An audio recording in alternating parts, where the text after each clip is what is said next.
Do you realize why she's a Latin treasure? I do. Furiosa!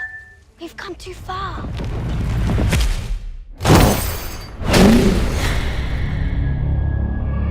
Furiosa! Anya, I would like to start with you. I feel like you really need to be empowered to portray someone like Furiosa.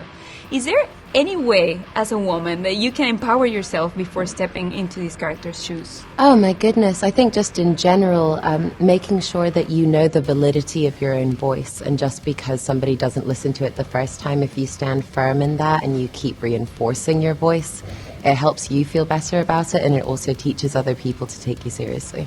Do you realize why she's a Latin treasure? I do. And, you know, Chris, I feel like this character is unlike anything you've ever done before. Did he allow you to learn something about yourself as an actor that you didn't know before? I just really loved the whole experience, you know, and each script offers up something different, and this was a chance to step away from what I'd been doing and to play the villain. You know, the hero has its restrictions and expectations, whereas the villain is allowed to be a little more contradictory and is allowed to be boundless, I guess, and there's less sort of rules that they need to stick to, you know. And so that was really enjoyable and really fun. So as an actor, I'd love to take that into both spaces, whether it's a hero or a villain, to see how far you can push it and not get caught in doing something that is, I guess, predictable, you know. As a child, my world was forever changed. My mother was magnificent. And he took it all from me. Who do we have here? What things did you learn from making that film that you still kept for Furiosa, and what has changed? Because obviously, technologically, there has been some developments as well. I learnt a lot from Fury Road, mainly because we're able to do things now that we've got digital tools. We're able to do things that we could never dream of doing way back when, in the analog era, when we had celluloid and the cameras were much more cumbersome. But in this film, we did quite a bit of storyboarding, but we did much more previs. We were able to use the Unreal Engine from games and be much more precise and do it much more quickly. So we knew where everything was, every stuntman, every action, every camera move and everything very, very precisely. So when we shot, we were able to get the footage with much more confidence and much more safely. Safety is a big thing. There's all sorts of rigs and harnesses and cables that, you know, we have to have on everybody. Not just our stunt crew, but our cast, our camera crew, and so on. We were able to do that with much more certainty than we used to do in the old days. It's a beautiful madness, pretty much. Beautiful madness, okay. Anya, this character has very little words, but she's so expressive. Is there a way to practice that? Like, can you become good at, you know, saying so much only with your face? Oh my, I mean, I think the only, like, I don't know how good my poker face would be is my only question to that, because I think if you can read, well, we'll see. No, you know, I really wasn't intimidated by the lack of words, because I feel like, you know, George made the point very early on that in the wasteland, any like active show of emotions is something that will potentially get you killed. And so it was an interesting thing to be able to chart that evolution with the character and finally have moments where she breaks, because I think what you're seeing in the film is just this like mounting pressure on somebody, and you're like, ah, when is she going to explode? Whatever you have to do, however long it takes, promise you'll find your way home. Protect the green place.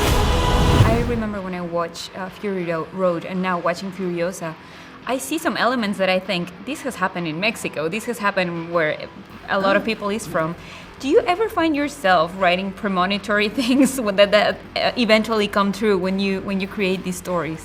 I think that has happened. That definitely happened, and not only in the Mad Max world, but in other stories, like films like the Babe films or Happy Feet to some degree, but Mad Max in particular, because they are stories about people in extremis. Everyone is in the post-apocalyptic world. We're kind of we kind of regress into a much more elemental time, like almost medieval behaviour. So there are pretty constant behaviours. Even though the world is always changing and evolving, there's some behaviours that are pretty constant across all time. So for instance, people who sit on top of the dominance hierarchy, controlling the resources. Immortan Joe controls the most valuable currency in the wasteland, water. The other way you might survive is to maraud like Genghis Khan or the Romans or Hannibal across vast tracts of land, basically consuming everything like locusts.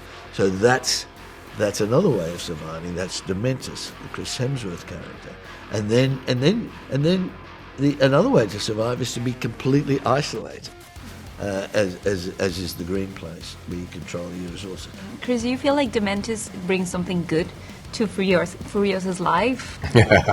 Well, Depends who you ask. From Dementus's point of view. Yeah.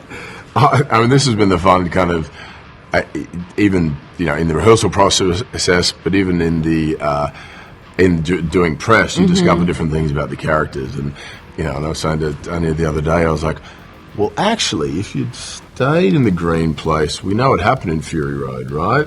And Dementus's argument about preparing her for the world and trying to toughen her up for what's to come and so on.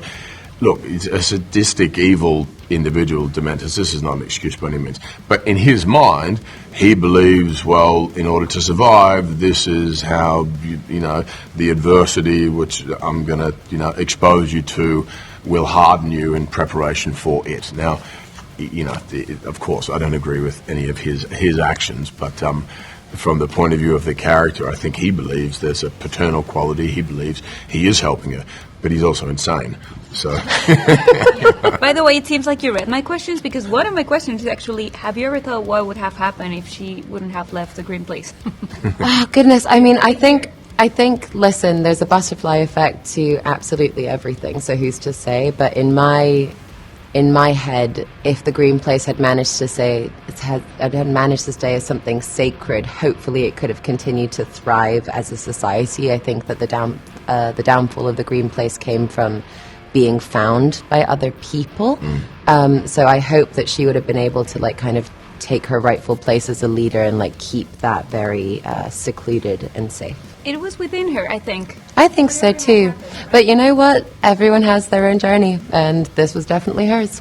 Yeah, definitely. Guys, thank you so much for your time. It was lovely to see you. Thank you. Nice to see you too. And again, thanks for dressing up. You look great. I do what I can. There will always be war, but to get home, Furiosa fought the world.